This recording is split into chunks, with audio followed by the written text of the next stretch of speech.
Welcome to யாவரும் கேளீர். நான் உங்க பத்ரி பேசுறேன். இப்ப பிக் பாஸ்ல மிகப்பெரிய ஒரு சர்ச்சை வந்திருக்கு. என்னன்னா, விஜய் சேதுபதி போட்டியாளர்களை பேச விடுறது இல்ல, அதுவும் போட்டியாளர்கள் ரொம்ப கேவலமா இருக்காங்க, இந்த இவ்வளவு லோவா இருந்தது இல்ல, டிஆர்பி பயங்கர கேவலமா இருக்கு. அதாவது மண்டே வந்து 4.05, டியூஸ்டே 4.26, வெட்னஸ்டே 4.13, தேர்ஸ்டே 3.78, ஃப்ரைடே 3.88, ஆவரேஜா 4.14 தான் இருக்கு. லான்ச் எபிசோடு வெறும் 5.61 தான் இருக்கு. கமல் சார் ஹோஸ்ட் பண்றப்ப 11 இருந்தது, 11.4, 10 அந்த மாதிரி அதிகமா இருக்கும். கமல் சார் பண்றப்ப ஒட்டு மொத்தமா இது கீழே போயிடுச்சு. இதுல குறிப்பா வந்து பிரவீன் காந்தி எலிமினேட் செய்யப்பட்டாரு. அவர் என்ன சொல்றாருன்னா, விஜய் சேதுபதியை விட நான் சீனியர் சினிமால, அவருக்கு அட்வைஸ் பண்ற அளவுக்கு நான் சீனியர், ஆனா இங்க வந்து பிக் பாஸ்ல அவர் எனக்கு சீனியர், நான் அவரை வந்து எதிர்த்து பேசுறதா இல்ல அவருக்கு டஃப் ஃபைட் கொடுக்கறதான்னு எனக்கு தெரியல, அவர் வந்து யாரையுமே பேச விட மாட்டேங்கிறாரு, என்ன மட்டும் இல்ல எந்த போட்டியாளருமே பேச விட மாட்டேங்கிறாரு, அவர் நோஸ் கட் பண்ணணுங்கிற எண்ணத்திலே இருக்காரு. அப்படி இருக்கக்கூடாது, பேச விடணும். இப்ப கமல் சார்லாம் எல்லாரையும் பேச விட்டுட்டு அதுக்கப்புறம் தான் அவர் பதில் சொல்லுவாரு. அப்பதான் நம்ம என்ன நினைக்கிறோம் அப்படிங்கிறத பேச முடியும். இல்லைன்னா இவர் மட்டுமே பேசுற மாதிரி, இவர் தன்னை பிக் பாஸே நம்ம தான்ங்கிற மாதிரி நினைக்கிறாரு. அதை அவர் மாத்திக்கணும். அதாவது ஓப்பனா சொல்றாரு, இதுவரை எந்த கண்டஸ்டன்ட்டும் இப்படி ஓப்பனா ஒரு ஹோஸ்டை பார்த்து சொன்னதில்லை. விஜய் சேதுபதி, நான் சினிமாவில் உங்களுக்கு சீனியர், நம்ம நல்ல நண்பர்கள் தான், என்ன விட்டுருங்க, நான் எலிமினேட் ஆயிட்டேன், இனிமே நீங்க வந்து மற்ற கண்டஸ்டன்ட், மற்ற 19 கண்டஸ்டன்ட் இருக்காங்க, அவங்க என்ன நினைக்கிறாங்கிறத பேச விடுங்க அப்படின்னு சொல்லி அவர் ஒரே அடியா அடிச்சிட்டாரு. இதை தவிர வந்து உள்ளுக்குள்ள ரொம்ப கேவலமா இருக்கு, ரொம்ப மோசமா இருக்கு. அதாவது இந்த சீசனை பொறுத்தவரை, ஏன்னா ஒரு ப்ரொமோ கூட பார்க்கல, டோட்டலாக என்ன நடக்குது அப்படிங்கிறது நமக்கு இந்த மாதிரி ஏதாவது ஒரு மீடியாவில் வர்றதை வச்சு தான் நமக்கு தெரியுது. அதாவது இவர் வெளியே எலிமினேட் ஆயிட்டாரு, அப்புறம் அந்த உள்ளுக்குள்ள வந்து ரொம்ப கேவலமா ரொம்ப தரம் தாழ்ந்து இருக்கு. இந்த சீசன் 6 அப்பவே ஒருத்தர் எழுதியிருந்தாரு, ராஜசங்கீதன் ஒருத்தர் எழுதியிருந்தாரு. அதாவது கமல் சாரோட லெவலுக்கு அவர் வந்து இந்த அசல் கோளாறு, குயின்சி மாதிரியான ஆள்கள், அவங்களோட ஐக்யூ ஈக்யூலாம் ரொம்ப ரொம்ப ரொம்ப கம்மியாக இருக்கு, இவங்கெல்லாம் தரமட்டமாக இருக்காங்க, இவங்கள்ட்டெல்லாம் போய் கமல் சார் வந்து அவர் எவ்வளோ பெரிய அறிவி ஜீவி, அவர் புத்தக பரிந்துரை பண்ணி அந்த மாதிரி பண்ணுற ஆள், அவர் போய் இவங்கள்ட்டெல்லாம் மல்லு கட்டணுமா, இந்த சீசனோட பேசாமல் கமல் சார் ஒதுங்கிறது நல்லது அப்படின்னு சொன்னாங்க. நிறைய கமல் ரசிகர்களுமே பிக் பாஸ் வேண்டாம் தலைவரே அப்படின்னு தான் சொன்னாங்க. நல்லபடியாக அவர் வந்து சீசன் 7ஓட ஒதுங்கிட்டார், அதுதான் ரொம்ப நல்லது. இப்போ எம்பியும் ஆயிட்டாரு, அவருக்கு இதுக்கெல்லாம் இந்த அக்கப்போருக்கெல்லாம் நேரம் இல்லை, அவர் இருந்தவரே நல்லபடியாக இருந்தது. பட்டு இப்போ வந்து ஒரு பொன்முட்டைற வார்த்தை வந்து அறுத்துட்டாங்கன்னு தான் சொல்லணும். பிக் பாஸை முடிச்சு விட்டார் விஜய் சேதுபதி. ஏற்கனவே 2 இதை முடிச்சார், 2 ரியாலிட்டி ஷோவை.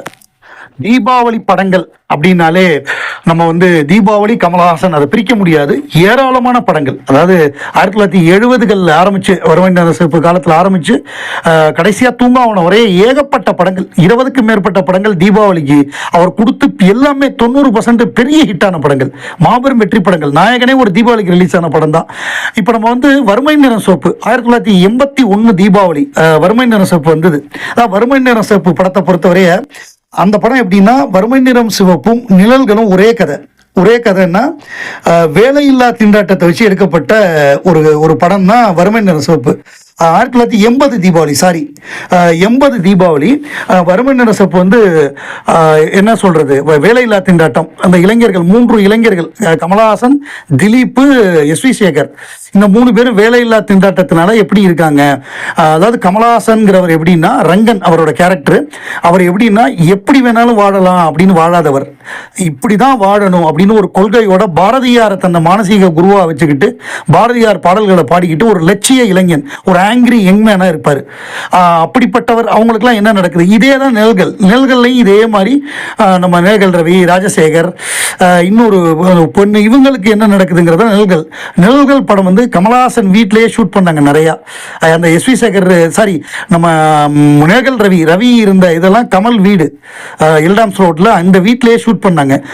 தீபாவளி அன்னைக்கு 2 படமும் வந்தது. நிழல்கள் பயங்கரமான ஃபிளாப்பு, அதாவது மிசரபிள் டிசாஸ்டர்னு சொல்லுவாங்கல்ல, அப்படி ஒரு தோல்வி படமா அமைஞ்சது. வறுமை நிற சிவப்பு மாபெரும் வெற்றியா மாறுனுச்சு. அது வந்து காரணம் வந்து கமலஹாசன் ஸ்ரீதேவி பேரு, அவங்களோட நடிப்பு, பாலச்சந்தர் டைரக்ஷன், எம்.எஸ். விஸ்வநாதன் கண்ணதாசன் காம்பினேஷன்ல வந்த பாட்டு, ஒட்டு மொத்தமா சேர்த்து ஒரே தூக்கிருச்சு, மிகப்பெரிய பிளாக் பஸ்டர் ஆயிடுச்சு. அந்த படத்தை பொறுத்தவரை அவங்க வறுமை நிற சிவப்பு எடுக்கிற பிளானே கிடையாது. 1980 வந்து கமல் ஸ்ரீதேவி பேரு அமெரிக்காவில் வெளிநாட்டில் போய் படம் எடுக்கிறதா ஒரு பிளான் பண்ணாங்க. அதுக்கு எல்லா கதையெல்லாம் ரெடி பண்ணி எல்லாம் ரெடி பண்ணிட்டாங்க. அப்போ என்ன ஆச்சுன்னா, ரிசர்வ் பேங்க் வந்து பர்மிஷன் கொடுக்கல. அந்த காலகட்டத்தில் வந்து நிறைய இந்த மாதிரி சிக்கல் இருந்தது. ரிசர்வ் பேங்க் வந்து அந்த அமௌண்ட் இதுக்கு வந்து இப்போ எக்ஸ்சேஞ்சுக்கு வந்து பர்மிஷன் கொடுக்கல போல் இருக்கு. அதனால என்ன பண்ணாராம் பாலச்சந்தர், இங்கேயே ஒரு கதையை பண்ணுவோன்னு சொல்லி அப்படி எடுக்கப்பட்டது தான் வறுமை நிற சிவப்பு.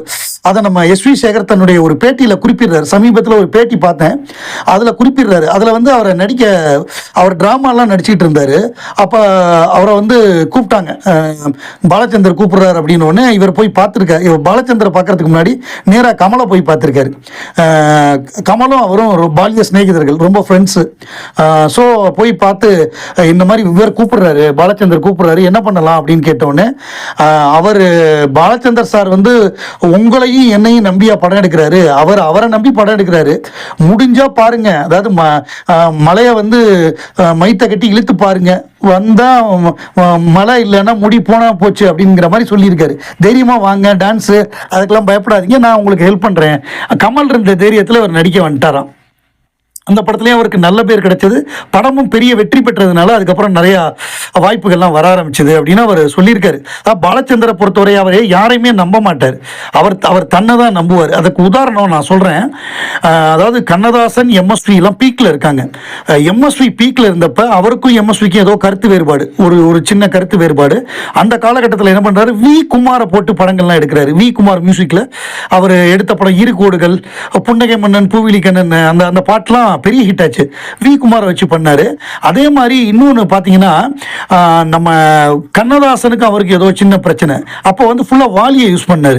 அதே மாதிரி வாலிக்கும் அவருக்கும் பிரச்சனை வந்த பொழுது அவர் என்ன பண்ணார்னா, நம்ம வைரமுத்துவை ஃபுல்லாக யூஸ் பண்ணார். வாலியை யூஸ் பண்ணவே இல்லை. ரொம்ப நாள் கழித்து வாலி வந்து அக்னி சாட்சியில் வாலி வந்தார். அதுக்கப்புறம் புது புது அர்த்தங்கள் அந்த மாதிரி படங்கள்லாம் வந்தார்.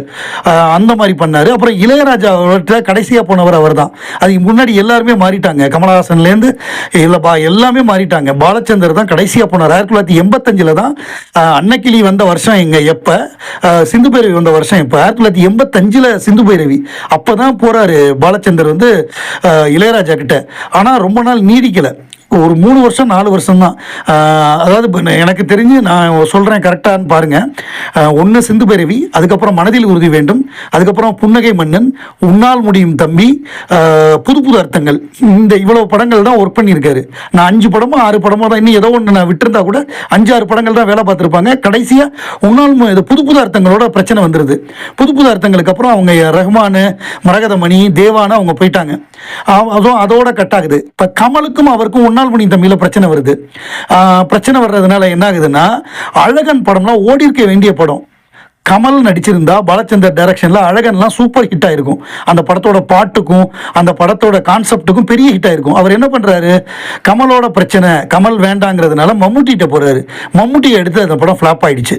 அது கமல்கிட்ட போயிருந்தால் அந்த படம் பெரிய ஹிட் ஆயிருக்கும். ஆனால் உன்னையும் தம்பி வேண்டான்னாரான் கமல், இந்த படம் ஓடாது, இது வயலும் வாழ்வு மாதிரி இருக்காது, வேண்டான்னு சொல்லியிருக்காரு படம் எடுக்கிறதுக்கு முன்னாடி. நடராஜன் தான் இல்லை நீ நடித்தா நல்லா இருக்கும், எங்க தெலுங்குலேயே அந்த படம் ஓடலையேங்க, ருத்ரவீணா ஃப்ளாப் ஆகிடுக்கேங்க அப்படின்னு சொல்லியிருக்காரு. இல்லை பாலச்சந்தர் வந்து உன் குருநாதர் எடுத்தே ஆகணுங்கிறாரு அப்படின்னாராம். சரி, எனக்கு ஒன்றும் இல்லை, நான் என் நடிப்பில் ஒன்றும் குறை வைக்க மாட்டேன், நான் நடிக்கிறேன், ஆனால் இது வயலும் வாழ்வு மாதிரி இருக்குன்னு ஓப்பனாக இது வந்து பாலச்சந்தர் காதுக்கு போயிருக்கு. அதில் கொஞ்சம் அவருக்கு கருத்து வேறுபாடு, கொஞ்சம் கோவம். பட் அதுக்கப்புறம் அவங்க நல்லா பேசிக்கிட்டாங்க, க்ளோஸாக இருந்தாங்க, அதெல்லாம் வேற விஷயம். பட் இதுதான் பாலச்சந்தர் எப்படின்னா, அவரை நம்பி தான் படம் எடுப்பார். அந்த படம் ஓடுது ஓடலைங்கிறதெல்லாம் பரவாயில்ல. எம்எஸ்வி பீக்கில் இருந்தால் வி குமாரை போடுவார்.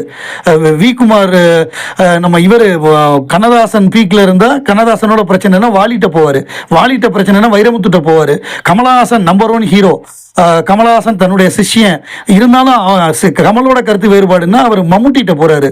ஸோ இப்படி அவர் வந்து தன்னை நம்பி தான் படம் எடுப்பாருங்கிறத தான் கமலஹாசன் அவரை நம்பி படம் எடுக்கிறாரு அப்படிங்கிறத எஸ்வி சேகர்ட்ட சொல்லியிருக்காரு.